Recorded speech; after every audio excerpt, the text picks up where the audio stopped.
የምወደው ልጄ ነው እሱ ካለኝ ለምንድነው ኑሮ እንደዚህ መራራ አይሆንብኝ? በእርግጥ እግዚአብሔር ይወደኛል ከወደድከኝ ልጅ ከሆንኩ መንፈስ ቅዱስ ከወረደብኝ ሰማይ ከተከፈተልኝ የሰማሁትና የተነገረኝ ተቃራኒ ለምን እኖራለሁ? ከጊንጥና ከአውሬ ጋር ነው የምታገለው። የታለ የመጣልኝ ትንቢት?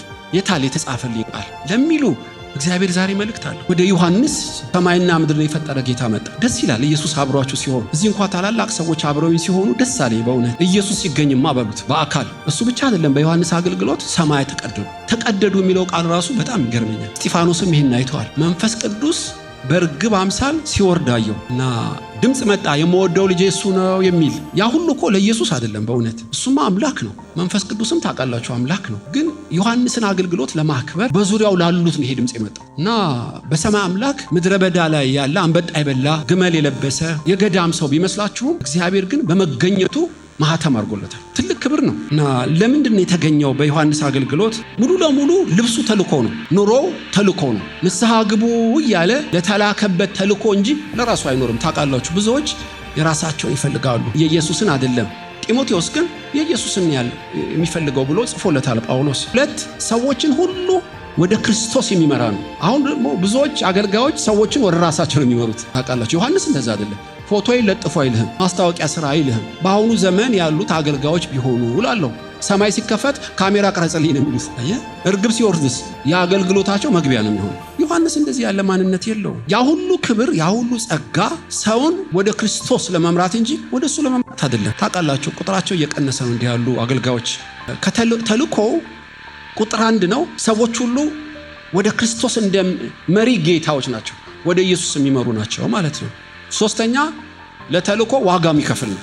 ታውቃላችሁ ጥቂት ሰዎች ዋጋ ይከፍላሉ፣ ብዙዎች በረከቱን ይቋደሳሉ ይባላል። አባባል ነው፣ እውነት ነው። እና ደመቀ ቤት ውስጥ ይመጣሉ፣ እንስራ ስትሏቸው እሺ ላይሉ ይችላሉ። ዮሐንስ አንበጣና ማር እየበላ በምድረ በዳ ዋጋ የከፈለው ለአገልግሎቱ ሲል ነው። ታውቃላችሁ ስለ ክርስቶስና ስለ መልእክቱ ሲል ነው እንጂ ዮሐንስ እኮ የዘካርያስ ልጅ ነው። በጣም የተወደደ ካህን ነው አባቱ። እናቱም ነብይ ነች። ቤት አጥቶ ወላጅ አጥቶ እንዳይመስላችሁ ብዙ ዘመዶች አሉት። ስለዚህ በመንፈስ ቅዱስ የተሞላ መልእክት የመጣለት ሰው ስለ ወንጌል ሲል ነው። አንዳንዶች ሌጦ ለብሰው ቅጠል እየበሉ ተንከራተቱ የሚሏችሁ ዋጋ ለመክፈል ዝግጁ ስለሆነ እና ዋጋ ይከፍላል።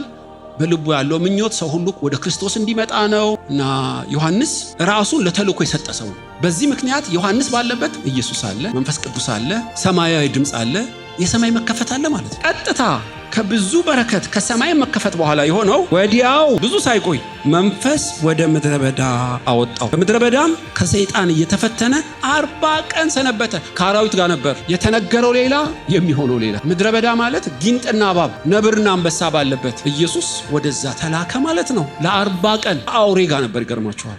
ለምን? እግዚአብሔር ከወደደኝ ከአውሬ ጋር ለምን ያታግለኛል? ምድረ በዳ የተፈጥሮ ተቃራኒ ነው። ታውቃላችሁ ብቸኝነት፣ አለመመቸት፣ መጠማት፣ ድንጋው ዳቦ ምን ነው በሆነልኝ ማለት፣ አለት ጋር መሰንጠቅ፣ ባሸዋ ውስጥ መስጠም፣ የባዶነት ስሜት ምድረ በዳ ይባላል። ኢየሱስ ግን ሊትራሊ ምድረ በዳ ነው ሄደው። የተመረዘ ውሃ ያለበት ቦታ ማለት ነው። ሰው የለም፣ መጠለያ የለም፣ አራዊትና እባቦች ጊንጦች ነው ያሉበት። በዛም ሰይጣን አገኘው ማለት ነው። ኢየሱስ ወደ ምድረ በዳ የመራው መንፈስ ቅዱስ ነው። ባይዘው የምወድ ልጄ ነህ፣ ወደ ምድረ በዳ ትሄዳለህ። ሰማይ ተከፍቶ መንፈስ ቅዱስ የተሞላ ነው። ነገር ግን በውሃ ጥምና በእንጀራ ረሃብ ባለበት ምድረ በዳ ነው የተመራው። ለምን? ከወደድከኝ ልጅ ከሆንኩ መንፈስ ቅዱስ ከወረደብኝ ሰማይ ከተከፈተልኝ የሰማሁትና የተነገረኝ ተቃራኒ ለምን እኖራለሁ? ከጊንጥና ከአውሬ ጋር ነው የምታገለው። የታለ የመጣልኝ ትንቢት? የታለ የተጻፈልኝ ቃል? ግራ ገባኝ የሚያሰኝ አዙሪት ውስጥ ገባ ማለት ነው። ለምን? አንዳንዴ እንዲህ ነው ክርስትና። ይገርማችኋል። የሚወደኝ ከሆነ የሰማሁትና ያየሁት ወዴት አለ? የምወደው ልጄ ነው እሱ ካለኝ ለምንድን ነው ኑሮ እንደዚህ መራራ አይሆንብኝ? በእርግጥ እግዚአብሔር ይወደኛል ከወደደኝ መከራዬ ምን ነው በዛ ረዘም። ከባብ ሳልፍ ጊንጡ ለምን ይመጣል? ከጊንጥ ነው ውሃ ጥማት ነው፣ ከውሃ ጥማት እንጀራ ረሃብ ነው። ለምን? ብዙዎች እንደዚህ ሲጠይቁ ያለው በእርግጥ እኔም ጠይቄያለሁ። ዛሬ ግን በቃሉ ኢየሱስ ይመልስልናል። አሜን።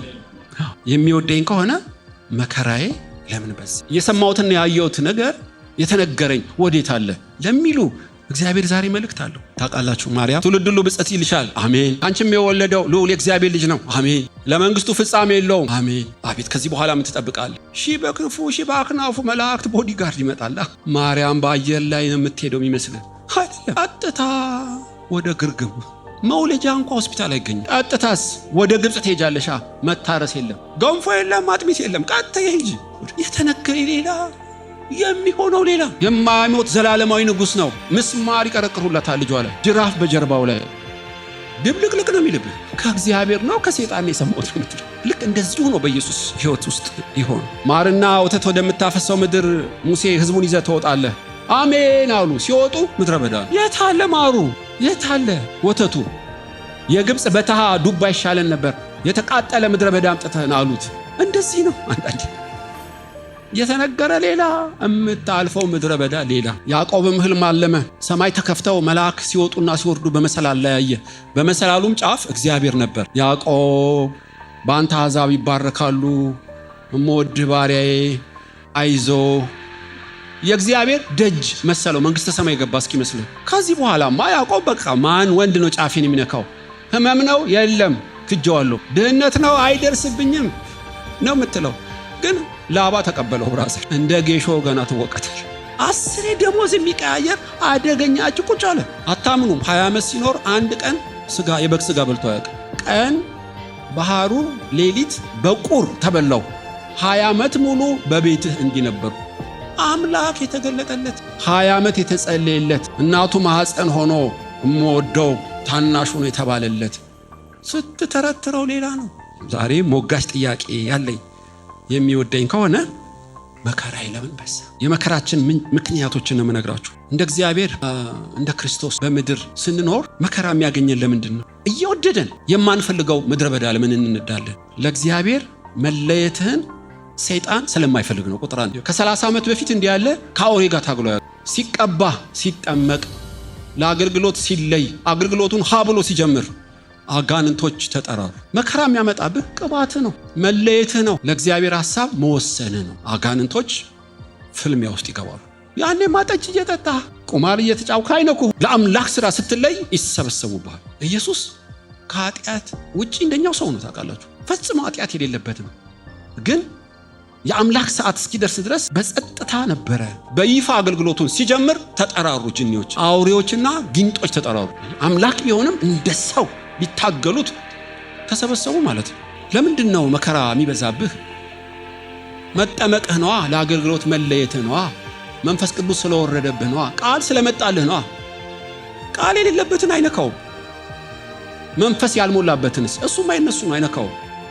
ስትቀባ፣ ስትለይ፣ ስትመረጥ፣ ለእግዚአብሔር አምላክ አገልግሎት ስትጀምር ፊሽካ ይነፋባል። መለየትህ ነው መከራ የሚያመጣው፣ መቀባትህ ነው። በውስጥ ለክርስቶስ ሥራ በመጠመቁ መንፈስ ቅዱስ ሲሞላ ሐሴት በውስጡ እና ተስፋ ሐሴት እና ደስታ ኢየሱስ ቢሞላም እንደ ሰው ነው የምላችሁ፣ እንደ አምላክ ቢሆንም በውጪ ሰውነቱ ግን መከራ ተጀመረ። ከዚህ ቀን ጀምሮ እስኪያርግ ድረስ መከራ አልተለየው። ከዚህ በፊት ያለው አልተጻፈልንም በእርግጥ እና ተጠራሩበት ነው የምላችሁ። ለምን? ስለተቀባ ነው፣ ስለተመረጥክ ነው፣ ድምጽ ስለመጣልህ ነው፣ ስለተሞላህ ነው። እኔ አንዲት ሴት አውቃለሁና ልጇ ይጠጣል ያመሻል። በጣም አስቸገራት። ወንጌል ሲሰብክ ጌታን ተቀበለ። አታው ጠቅላላ ባህሪው ተቀየረ እና ሌላ እምነት ስለነበራት እናትየዋ ከሰሰችኝ። እኔ ልጄን አበላሸብኝ፣ እንደ ድሮ ቢሆን ይሻላል አለች። እንደ ድሮ ቢሆን ይሻላል ጀመረች። ልጁም ግራ ገባው። በር በግሬ እየበረገርኩ ስገባ ምንም ያላለችኝ፣ ጨዋ ስሆን ተዋጋችኝ አለ። አይ ከናታ አይደለም። ለክርስቶስ ስትለይ ከአጋንንት ማህበር ስታመልጥ ጅኒዎች ተሰበሰቡ። ድሮ ስትጠጣማ የሱ ነው ማለት እና ጉድ እንደመጣ እናትም እንደሆነች አታስብ። የመለየት የመጠራትና የመመረጥ ውጤት ነው። አትደንግጥ አልኩት። በእውነት ቃኤል አቤል ላይ ለምን ተነሳበት? ብር አልተበደረ፣ ድንበሩን አልገፋው። ለምን? የቃኤል የእምነት መስዋዕት እግዚአብሔር እንደተቀበለው ስላየ ነው። መስዋዕት ሲሰምር ሰይጣን ጠላት ያስነሳባል። ራስን መክሰስ የለብህም። ሰማይ ሲከፈቱልህ እንደ ቃኤል ጅኒዎች ይሰበሰባሉ። ወንድም ውስጥ ጥልቅ ይሉ። እናትም ልትወት ትችላለች። ይስሐቅ በፍልስጤም ምድር ዘርዘራ፣ 100 እጥፍ አፈራ። ፍልስጤሞች ተነሱበት። ለምን ተነሱበት? ከነሱ ማዳበሪያ አልሰረቀም፣ መሬታቸውን አልሰረቀም። እግዚአብሔር ሲባርከው አጋንንቶች አይወዱም፣ መባረክንም አይወዱ አሉ። ዮሴፍ ወንድሞቹ ለምን ጠሉት? በሱ ላይ ያለውን ተልኮ ሲሰሙ ብድግ አሉ። ምንም እኮ አላረጋቸው። ተልኮ ሲሰጥህ ለእግዚአብሔር አገልግሎት ስትለይ አጋንንት አይመቸው። ስደት ይጀምራል። ጉርጓስ ትገባለህ፣ ትካዳለህ፣ ትሸጣለህ። ብትፈልግ ምን አርጌ ነው ብለህ መጨነቅ የለብህም። ቅባቱ መዘዝ ይተራል። ትዝ ይላችኋል። ልክ ዳዊት እንደተቀባ ባዩ ጊዜ ፍልስጤሞች ተነሱበት። ለምን ተነሱበት? መቀባቱ። ሳኦል ጦር ወረወረበት። ለምን? ለእግዚአብሔር ስለተለየ ነው። ከዛን ቀን ጀምሮ ሳኦል ሊገለው ፈለገ። ለምን? እግዚአብሔር ከሱ ጋር እንደሆነ አይቷልና። ሰማይ ሲከፈት መንፈስ ስትሞላ እግዚአብሔር ሲወድህ አጋንንቶች አይመቻቸውም። የማይፈነቅሉት ድንጋይ የለም። ሚስቱ ሜልኮል ተነሳችበት፣ ትንቀዋለች። የተናቀ ሰው አይደለም ዳዊት። ለምን? በውስጥና በውጪ በተቻለው መጠን ከመስመር ሊያወጣ ወደ ራሱ ሊመልስህ ተልኮህን ሊያስቆምህ የማይፈነቅለው ድንጋይ የለም። ለእግዚአብሔር መለየትህ ነው ውጊያ የሚያመጣብህ።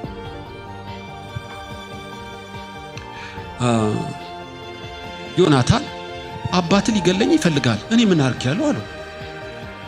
አይ በእውነት አይገልህም አለው። ሕያው እግዚአብሔርን ልማልልህ እንደምትወደኝ ስለሚያውቅ ለአንተ አልነገረህም እንጂ በእኔና በሞት መሃል አንድ እርምጃ ነው የቀረው፣ ሊገለኝ ነው። ግን እጠይቅሃለሁ ምን አርጌ ነው አለው። መልሱ ምንድን ነው? መቀባት ነው። ዳዊት መመራመር የለብህም። ምን አርጌ ነው ምን አርጌ ነው? ራስን አትኮንን። ቅባቱ ለአጋንንቶች አይመችም። ዳንኤልን እያጠናው ምዕራፍ 6 ላይ ዳንኤልንም በ120 ሀገር ላይ ዳሪዮስ ሊሾመው ባሰበ ጊዜ 120 መሳፍንት መሸረብ ጀመሩ። እንገለዋለን፣ በውሸት ሕገ መንግስት እናወጣና የጸለየ ሰው አንበሳ ውስጥ እንዲገባ ንጉሱን አታለን እንግደለው ዳንኤልን። 120 መሳፍንት። ዳንኤል ግን አለነቀፋ ነበር። ለምንድን ነው የሚገሉት? ልዩ መንፈስ ስላለው ነው። ስለዚህ ስብሰባ ጠርተህ ውይይት መፍጠር የለብህም። በውይይት አይፈታም። በቃ እግዚአብሔርን ክደህ እዛው ጠንቋይ መተተኛ ማህበር ካለክ አይለቁህም። እስከ ሞት ይከታተሉሃል። መቀባትን እንዲያውም ይገርመኛል። ዳንኤል ሳጠና ንጉሱንም አታለሉት። ንጉሱ ግን በጣም ይወደው ነበር። ዳንኤልን አንበሳ ውስጥ አስጨመሩት እኮ። ዳንኤል አንበሳ ቢበላው ኖሮ እነሱንም አይለቃቸውም። ለራሳቸውም እኮ ጣጣ ነው። ግን ይመስለኛል እሱ ጠፍቶ እኛ ምን ጥፋ። አንድ ካሚካዝ ድሮን የምትባላለች አፍጋኒስታን የሚሰሯት ድሮን ነች። ፈንጂ ትጭኑባትና ወድቃ ፈንድታ ሌላም ታፈነዳለች። አንዳንድ አጋንንቶች እንደዚህ የሚጠቀምባቸዋሉ። እናንተን ከጥቅም ውጭ ያወጧቸዋል፣ እነሱም ከጥቅም ውጭ ይሆናሉ። ጠፍቶ ማጥፋት። ኢየሱስ ከአውሬዎች ጋር ነበር የሚለው። ያ አውሬ ባህሪ ያላቸው ሰዎች ሊገጥም ይችላል።